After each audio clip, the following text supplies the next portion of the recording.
IUF narcotic funding എടുത്താൽ അതിനെ പിൻപറ്റി കേരളത്തിലെ യുവാക്കളുടെ ഞരമ്പുകളിലൂടെ ഒഴുകാൻ പോകുന്നത് കേട്ടുകേൾവി പോലുമില്ലാത്ത ലഹരി മരുന്നുകളായിരിക്കും.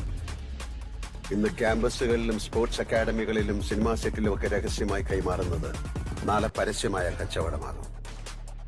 മാത്രമല്ല, ഈ ഡ്രഗ് കാർട്ടൽസ് ഇവിടെ നിന്ന് കൊയ്യുന്ന കോടിക്കണക്കിന് രൂപയുടെ ഡ്രഗ് മണി ഡയറക്റ്റായി ചെന്നെത്തുന്നത് ടെററിസ്റ്റ് ഗ്രൂപ്പ്സിന്റെ പോക്കറ്റുകളിലേക്കാണ്.